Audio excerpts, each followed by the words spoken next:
My name is Algenon. I'm a dragon. Yes, it's true. Come along and I will introduce my friends to you. This is Buffy, Amy, and Jill, but we mustn't forget about Ray, Bob, or Bill. We all go to this nice school in town. It's the one with the shingles all painted brown. Our teacher's name is Mrs. Beersley, who's as nice as can be. Can you see her standing there by the big oak tree? We must hurry to school. We don't want to be late. Mrs. Beersley promised us a visitor who is just great. I wonder who could it be? All I know is that it is someone who's famous on TV. Children, Mrs. Beersley did say, I have a surprise for you. Our visitor today is Mr. Macklin McClue. You'll know him. He works at Station 42. Mr. McClue walked in wearing a light blue suit, and he had his initials stamped on the side of each boot. He brought in all his trophies to show the class. Some of the trophies were made of glass, and others were made of brass. But big or small, those trophies had a story to tell. They were awarded to him for what he did well. Gee, Algernon thought. Bill won a trophy for all the baseballs he caught. Amy won a plaque because she could spell quite well, and Buffy won a pin for all the plays she has acted in. Ray won a colouring set for playing the clarinet. Jill won a bracelet because she sang and danced too. Well, there must be something I can do. But what? Where is my place? Where is my spot? Just then, Bill asked, What's the matter with you? Algernon replied, I just feel rather blue. You do? Why? Oh, Bill, it doesn't matter how hard I try. I try and try with all my might, but I still can't seem to do anything right.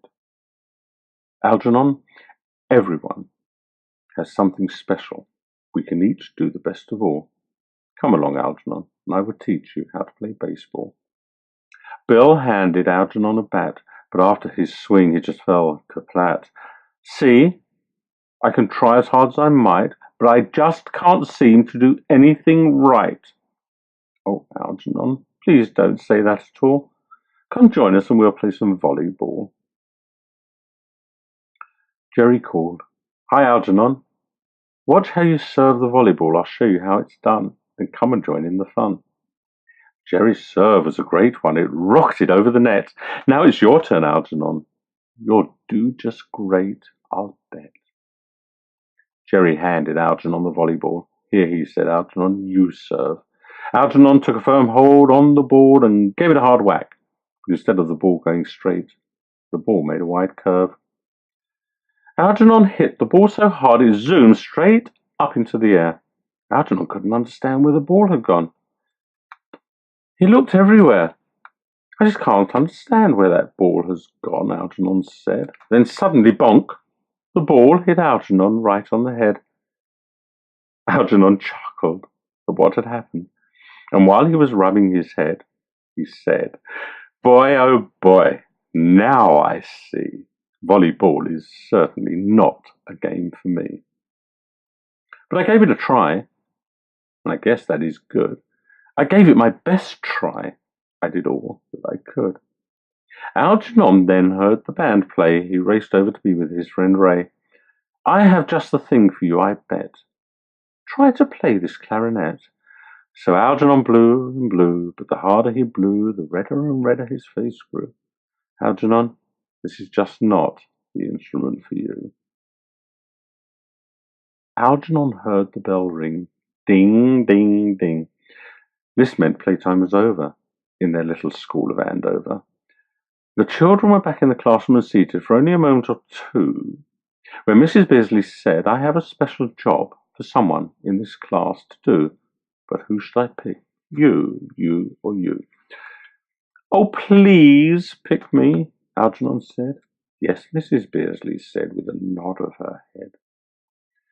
What is this important job you want me to do?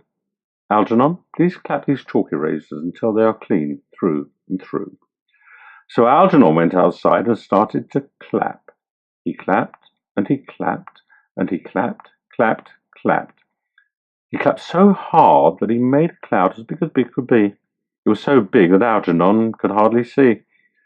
But when all the dust had settled down, and when he started to turn around, Mrs. Beasley said, "Oh, what a sight! Algernon, you're covered from head to tail in chalk dust white." "Algernon, please don't feel blue. Clapping erasers are just not the thing for you." Algernon thought, "But there must be something I can do." Just as Algernon began to sit down with a frown, in walked Mr. McClue and his whole TV crew. The class were excited, just as thrilled as could be. Imagine twice in one day, seeing this star from TV. Mrs. Beasley was so surprised, she hardly knew what to say. "Why, Mr. McClue," she finally said, "what brings you back our way?" "Well, there is an exciting contest that I would like to tell you about." "It is our most exciting contest yet, no doubt. We are planning to put on a parade in Van Clive's. There is a trophy for the best class, first prize. We would like to put you all on a TV. That way the whole town can see. We are going to film the parade in the park. The parade will last until long after dark. But to be fair to all the other classes too, your class must be able to do something unique and new." Mrs. Beasley replied, "Well, Buffy can play the kazoo, and Amy and Jill can sing and dance too." Mr. McClue answered, with a regretful sigh, "Oh, that is fine and good, and I would accept you if I could, but we need something unique and new. I'm afraid that just wouldn't do."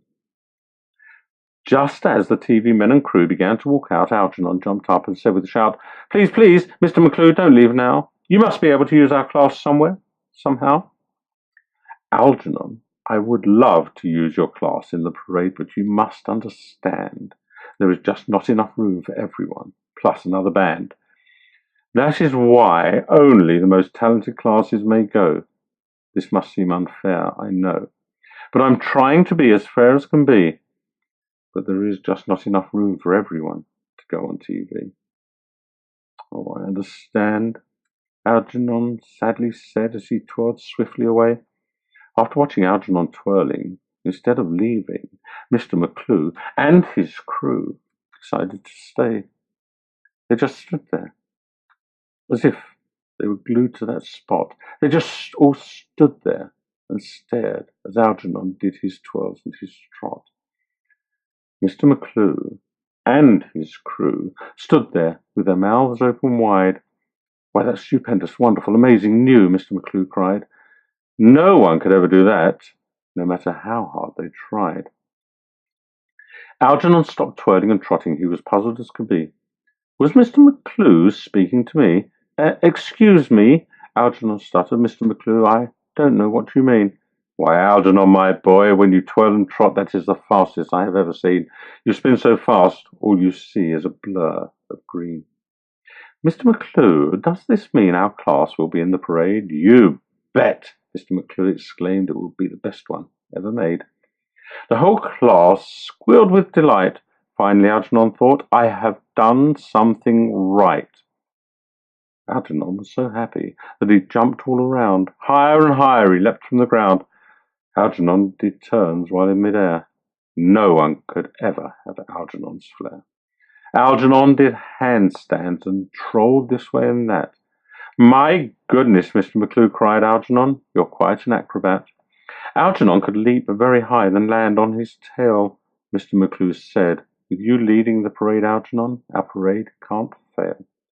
So it was decided that Mrs. Beasley's class was the winner from Sunray. Tomorrow they will board the bus for Van Clive's and be on their way. Mrs. Beasley's class met in front of the school very early next morning. They wanted to make sure they brought everything, and I do mean everything. They loaded 3 French horns, 5 trumpets, 2 clarinets, 4 flutes, and 1 oboe. We loaded all this, but still had more to go. Next we loaded a big bass drum, 2 tubas, and 1 slide trombone. "Oh, I do hope that is the last of it," Mrs. Beasley said with a tired groan. Everything was now loaded onto the bus. We didn't think there would be room left for us. With a rattle and a chug from the bus, we were soon on our way. We were all excited about being in the parade today. It took us about an hour to reach Van Clive's. When the bus pulled into the parade ground, we were in for a surprise. People were already lining up on the street for miles and miles just to catch a glimpse of the parade as it would march by. We saw the colourful costumes of the other students. Their shiny instruments reflected the sun and sky. Mr. McClue met our bus and helped us to unload. All the while, we listened to his instructions and did what we were told. Algenon was all smiles. He couldn't help but to grin. The stage was set. The parade was almost ready to begin. So Algernon took his place with a big wide grin on his greenish face. Away he marched down the street with the band marching behind and keeping up the beat. We marched until the sun went down. Algernon laughed. I never realized that Van Clive's was such a long town. Mr. McClue once again greeted us when the parade was through. Let me say that I am very proud of each and every one of you. It is certainly my honour to say that I am presenting the first prize to you, Algenon of Sunray. To me? Algernon gasped with surprise. I don't know what to say. I could never have done it without the help of our great band. We all did our best and it showed. Algernon was so happy he glowed. The children heard Mrs. Beardsley say, Oh, Algernon, you saved the day. Thanks to you, we won first prize for this parade in Van Clive's. Algernon, you deserve the trophy, you really do. When our class needed you, you certainly came through. You might have given up. There were many times you could, but you kept right on trying as you know you should. No matter what, you always tried your best. And now you have this trophy. You know you passed the test. Oh, Algernon, what would we ever do without you? Algernon said, This is all too good to be true. The children all shouted, Hip, hip, hooray! Algernon now, Algernon, you saved the day. That's the story of how Algernon saved the day, marching and twirling as the band did play.